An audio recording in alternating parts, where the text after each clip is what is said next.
Hey everyone, it's Nightharo here, and today I have a review for you for the Runekeeper class by Taron, aka Indestructible Pounds. So let's start off with just what do you get in the book? What is this? Well, this is a class supplement created by Taron. Taron, for those of you who don't know, is honestly a really great game designer.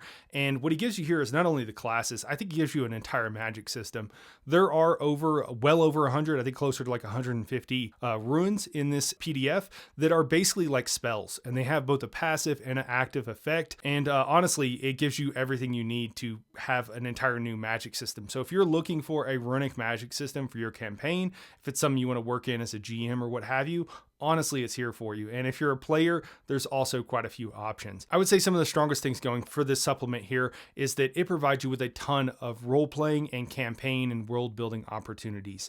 The flavor here of the Runecaster and the advice and kind of the flavor given by Taron is really good. It's like spot on. It explains in a very RP oriented way how the runic system works, how the magic works. You know, your players can't just go around scribbling runes on everything. It explains how it works quite well. And I think honestly, it's really interesting and draws me in. I have looked for and wanted and had players who wanted to play with like a runic casting system, and we've homebrewed our own thing and what have you. I will tell you, starting with something that is already this fleshed out, even if you want to homebrew it, is so much easier. I think hopefully everybody knows that, but it's just so much easier than starting from scratch, where you can be like, hey, this is pretty good. This is like a good place to start. It doesn't do exactly what I want. I'm going to reflavor this language and I'm going to call it something else. And it's going to be about this this other racial group, but whatever you want to do, but it's good to have a place to start. Other things is that you do get like a runic dwarf if you want to, the runic system for dwarves in particular. I know I have wanted that for a long time, and it really gives it to you in a huge way. With Tasha's Cauldron of Everything, there is a runic knight there, but it's based mostly on giant magic, not dwarven magic, which was a little bit disappointing for me. Taron replaces that class and has his own, flavor to it that works with this system, and I think it's much more fleshed out. Tasha's Cauldron of Everything, runic knight was like a page. Obviously, this is close to like 70 or 80 pages, so there's going to be a lot more here for you. Just by the numbers, obviously you're getting just the one new class, but you're getting 9 or 10 new subclasses, including ones for Druid, Fighter, and Wizard. So we'll talk about those a little bit later on. And then you have, I believe, 6 or 7 for the Runic class itself.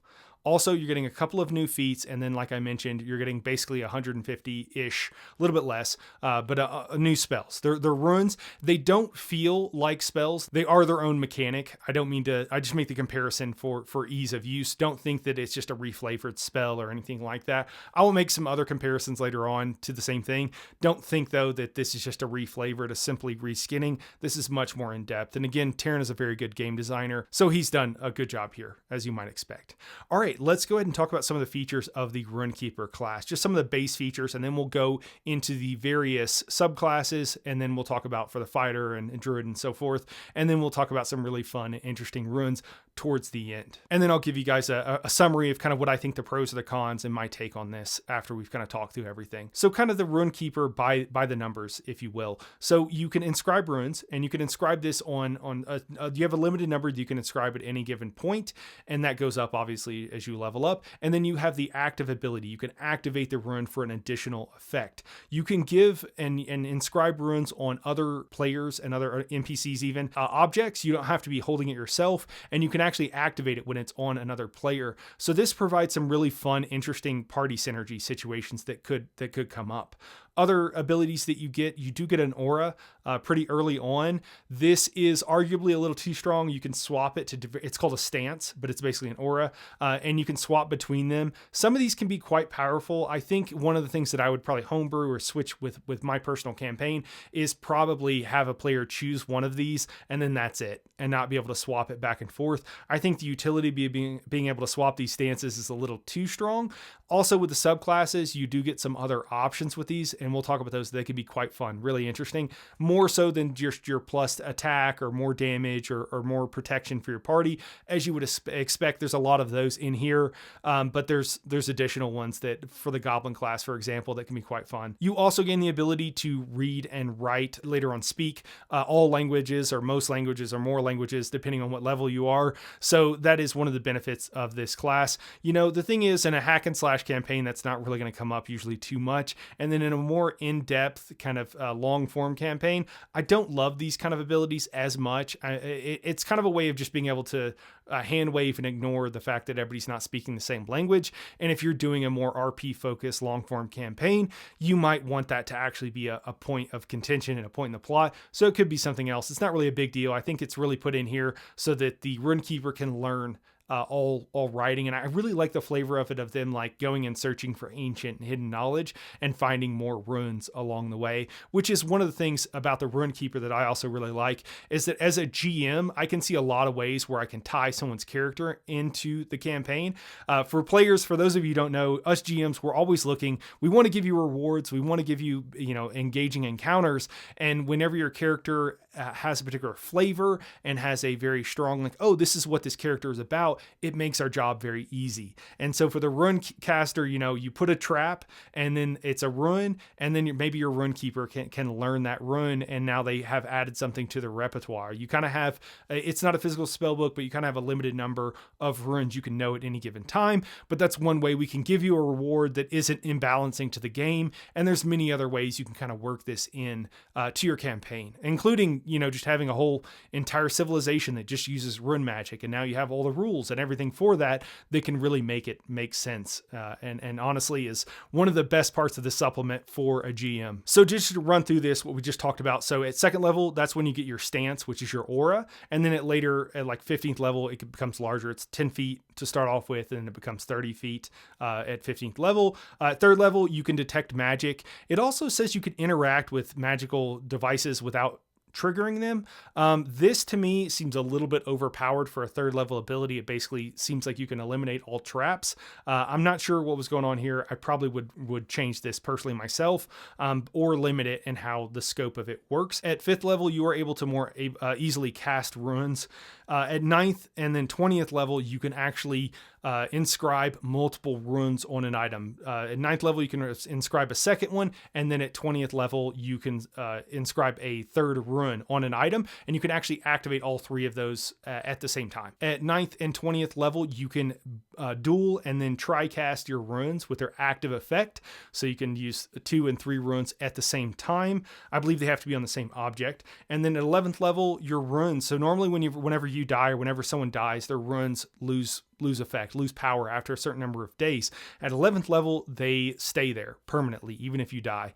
So that's pretty cool. I think this provides, you think of the Dwarven Kingdom that uses runic magic, right? How does all this magic stay throughout the ages? Well, they were just high-level Runekeepers when they died. And so their runes are now permanent. I think that's really fun for RP, and I think it makes a lot of really cool situations in your group and role-playing opportunities. And for you as a GM, having all this stuff, I think really it makes a GM's job easier, which is why I like it. And one of the reasons why, even though I feel like this is a very powerful class, I would tend to let this in my campaign, because these role-playing features make my job easier. So I would want to tone it down a bit if I had too much kind of a character. But if everybody in your group is a power gamer, this is probably a fine class, honestly. You're probably used to toning them down a bit, but it adds so much. It makes the GM's job so much easier that a lot of times it's like, you know what, I'm fine with it. Yeah, it makes my life easier. I'm okay with it. And it's fun and adding to the role playing of the campaign and of the adventure. After that, moving on and talking about some of the subclasses here. So I've talked quite a bit about the dwarf. There's a dwarven dialect and dwarven runes. You can do some really cool things with those. One of them is that you can basically make a battle mech suit that you can get in. You can make your armor a construct, okay, because you put so many runes on it, and that's just super fun. I mean, that's what you want, right? For a dwarven runecaster, enchanting all of your gear to the point where it's like literally a construct that you can get in. There's rules for it. There's a stat block. Really cool. Love this. And also with these runes, I should have mentioned this earlier, but there are some runes that are harder to get to, just like spell levels, right? You can't get it early on. And so this could be a really cool pinnacle reaching moment for one of your characters to be able to get that full on battle mech suit. And you can actually let other people use it and stuff too. So that's also cool. But I thought that was awesome. It could be something they find. You could just incorporate this, even if you don't have a Runekeeper in your group. They could find a construct, and it could be different flavored, obviously, but you have everything you need here, kind of like an apparatus of Qualish for those who played OG D&D. Another subclass here is going to be for the goblins. Goblins have it's not just everything blows up. There is a lot of that, and I really love that. That's what I want from this. But they actually can change their aura so that party members can, as a bonus action, flee the area that the goblin is in. So the goblin is causing chaos, blowing stuff up. Their aura actually allows them to do that without being as disruptive to their party, where their party can actually like flee an area that's about to explode. Love that. I think it's amazing. There's also some mischievous things where you can cause things to malfunction, and that provides a lot of role-playing opportunities for a goblin. So it's not just like, I blow stuff up. There is some RP and some fun game mechanic things in there. There's also a dragon themed class. This allows you to kind of like dragoon, fly up in the air, come down and do like smash attacks. I don't love the flavor. Not that there's anything wrong with it. It's just not my style, but it's pretty interesting. There's also giant theme, just like in Tasha's Cauldron of Everything. Taron replaces that class and builds upon it here. So everything you would expect from that, you'll get here as well. There's also Celestial and Infernal. Celestial works a little bit more if you want to play like a healing or maybe a paladin focused type runic knight. And then Infernal is a little bit more almost warlocky, and there are some abilities that remind me of a warlock. Again, one of my few criticisms with this is that some of the stuff is a little too powerful. Like you get some abilities that kind of replace certain other classes. And so if you had those other classes, you might feel like, oh, they're just a better version of me because they can do what I can do.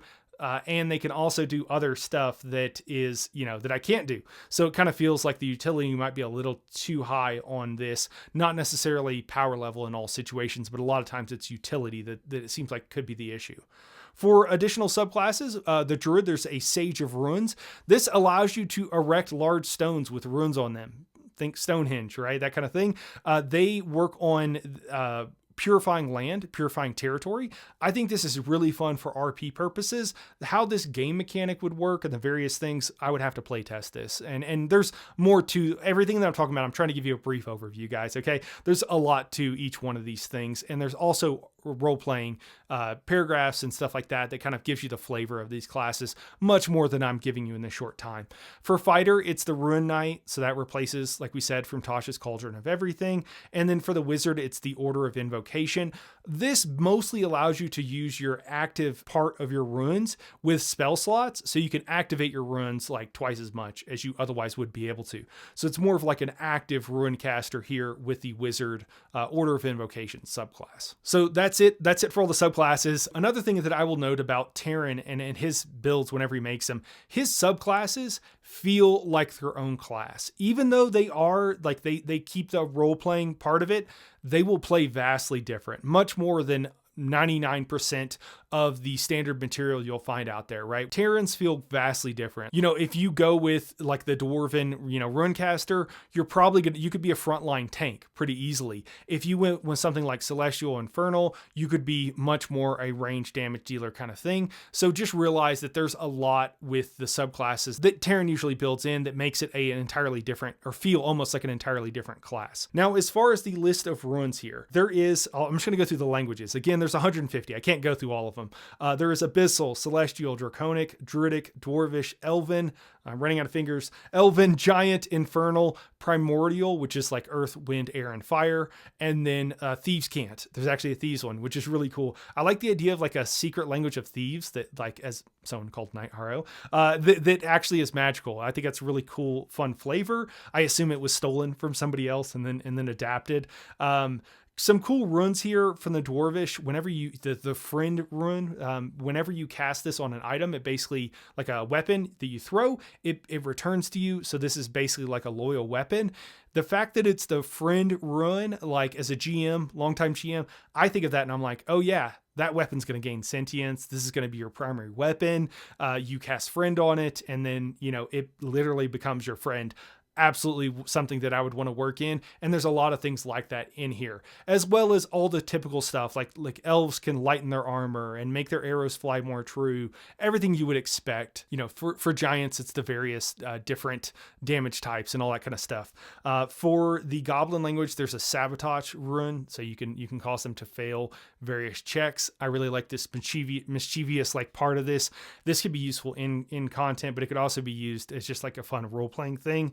For the Thieves' Cant, you can actually inscribe it on playing cards you can then throw, so you can basically become Gambit. I think that's pretty cool. I know it's a little bit maybe immersion breaking, but I love it. And there's many more. Again, there's over 150 runs here. So, overall, the pros and cons of this book, I would say it's a very useful supplement for a GM, especially if you want a runic magic system in your campaign. I would say it's easy to tie in a Runekeeper character and to know like, hey, what rewards, what is the storyline going to be like for this character? All that stuff is very well fleshed out and gives you good, clear direction, much more so than a generic human fighter, right? That can be really hard to figure out. What are you going with this character? And they're like, I don't know. Runekeeper, there's a road that they're walking on, and you can kind of tell there's some branches off of it where they could go different directions, but you can kind of tell where they're going with it. Another pro is actually getting to play a runic dwarf and have them. We've come up with a system with some of my friends with various systems we play for runic magic. Having it pre-fleshed out here, easily worth the $13 by itself, honestly. I know that's more of a GM thing. I keep talking about GM stuff, probably leaning a little bit too much into that, but this is a very fun class. Like, I also want to play the Dwarven, like Rune Knight, for sure. And then, the last pro is that Taron is an independent creator. Getting to support them is great. And Taron is also, he's a good person. So this is someone who wants to do good in the world. You can see this in the book. There's various comments, and I've known, not well, but I've known Taron for a while, and you can see that in everything he does, that he's concerned. So it's not a soulless corporation. This is not someone who you're going to need to worry about like finding something horrible about them, right? This is someone who is trying to do good in the world, and to me that is important, honestly. So that's why I put it as a pro here. The cons of this, I think there's some things in here that are too powerful, too much utility, and so I think there's some easy ways, like your runic stance you can change, which is your aura. You can change. I would probably make my players pick it, and they would probably be stuck with it for a long time, and it would probably take a lot of work for them to change it. That's one of the many easy, I think, ways of toning down the power level of this a bit, but I do think it's a concern for me. The other thing is that at $13, if you're a player and you're not, or if you're a GM and this is not going to be a core thing you're going to use a lot, anything under $10, like I tend to impulse buy if I'm really interested in it. Over $10, I tend to think twice. I know it's $13. I know it's a couple bucks over, but it would make me think twice. But if you have the disposable income and this is something you think you might be interested in, I 100% recommend it. But anyways, that's it for today. If you guys like this, or if there's anything you didn't like about this guide or you wish I would have covered, please let me know in the comments down below. I'm just starting to do these reviews. I normally do guides. I'm just starting to do these reviews, and so any negative feedback you have for me would be incredibly helpful. You're not going to hurt my feelings. Please drop in the comments. It's the best thing you could do for me. But anyways, that's it for today. I appreciate you guys watching, and we'll catch you in the next one.